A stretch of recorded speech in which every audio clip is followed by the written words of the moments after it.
Halo adik-adik yang tersayang, apa kabar pada hari ini? Kakak berharap kita semua dalam keadaan sehat dan selalu bersuka cita. Nah adik-adik, selama beberapa tayangan kakak akan bercerita tentang riwayat Santo Santa setiap tanggal peringatannya. Nah hari ini 1 November. Menurut kalender liturgi Katolik, kita merayakan Hari Raya Semua Orang Kudus. Kita akan bersama dalam tayangan ini, di mana kakak akan bercerita asal mula Hari Raya Semua Orang Kudus. Adik-adik yang terkasih, Hari Raya ini mula-mula dirayakan di lingkungan Gereja Timur untuk menghormati semua saksi iman yang mati bagi Kristus dalam usahanya merambatkan iman Kristen. Di lingkungan Gereja Barat, khususnya di Roma, pesta ini bermula pada tahun 609 ketika Paus Bonifasius keempat merombak Pantheon, yaitu tempat ibadat kafir untuk dewa-dewi Romawi, menjadi sebuah gereja.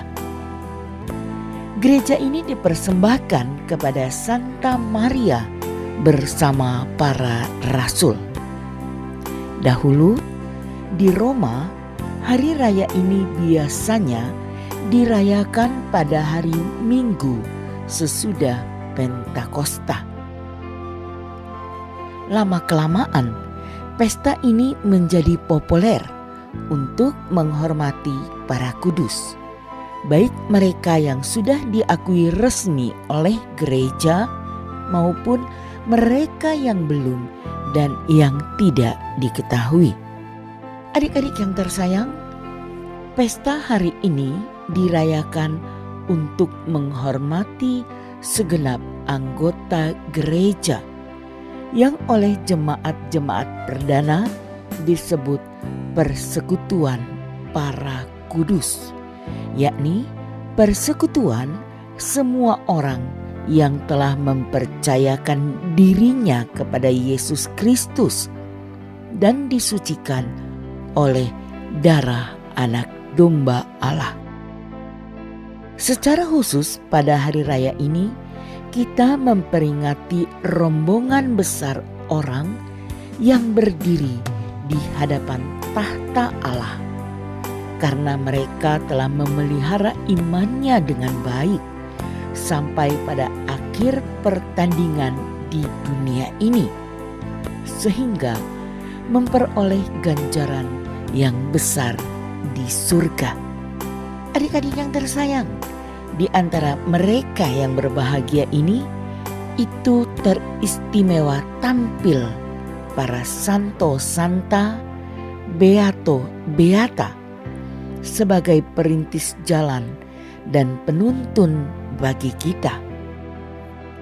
Para kudus yang berbahagia di surga itu bersama Santa Perawan Maria, Bunda Gereja, mendoakan kita agar tekun dalam perjuangan dan tabah dalam penderitaan. Bersama mereka kita nantikan kebangkitan badan. Dan bila Kristus menyatakan diri dalam kemuliaan, kita akan menjadi serupa dengan Dia. Pada saat itulah terjalin kesatuan kita yang sempurna dengan Kristus dan dengan semua saudara kita. Para kudus itu berbahagia karena mereka telah mengikuti Kristus. Kebahagiaan dan kemuliaan mereka tak bisa kita lukiskan dengan kata-kata manusiawi. Sehubungan dengan itu, Santo Paulus berkata, "Apa yang tidak pernah dilihat oleh mata dan tidak pernah didengar oleh telinga dan yang tidak pernah timbul di dalam hati manusia, semua yang disediakan Allah untuk mereka yang mengasihi Dia. Ayat ini adik-adik bisa baca di surat pertama Rasul Paulus kepada jemaat di Korintus bab 2 ayat 9. Ganjaran yang diterimanya dari Kristus adalah turut serta di dalam perjamuan perkawinan anak domba Allah. Air mata mereka telah dihapus sendiri oleh Yesus. Tentang itu Yohanes juga menulis, "Berbahagialah mereka yang diundang ke perjamuan perkawinan anak domba."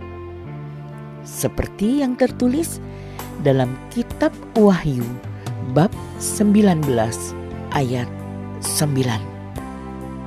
Dan Dia akan menghapus segala air mata mereka, dan maut tidak akan ada lagi. Tidak akan ada lagi perkabungan atau ratap tangis atau berduka cita, sebab segala sesuatu yang lama itu telah berlalu. Oleh sebab itu, kita mempunyai banyak saksi, bagaikan awan yang mengelilingi kita. Marilah kita meninggalkan semua beban dan dosa yang begitu merintangi kita, dan berlomba dengan tekun dalam perlombaan yang diwajibkan kepada kita. Marilah kita melakukannya dengan mata yang tertuju kepada Yesus yang memimpin kita dalam iman dan yang membawa iman kita itu kepada kesempurnaan, yang dengan mengabaikan kehinaan tekun memikul salib, ganti sukacita yang disediakan bagi Dia yang sekarang duduk di sebelah kanan tahta Allah. Nah, adik-adik yang tersayang, demikian selintas riwayat Hari Raya Semua Orang Kudus. Kita akan berjumpa dalam tayangan berikutnya. Akhir kata, kakak ucapkan terima kasih atas kebersamaan kita. Sampai jumpa. Salam untuk orang tua dan orang-orang yang terkasih. Tuhan memberkati kita.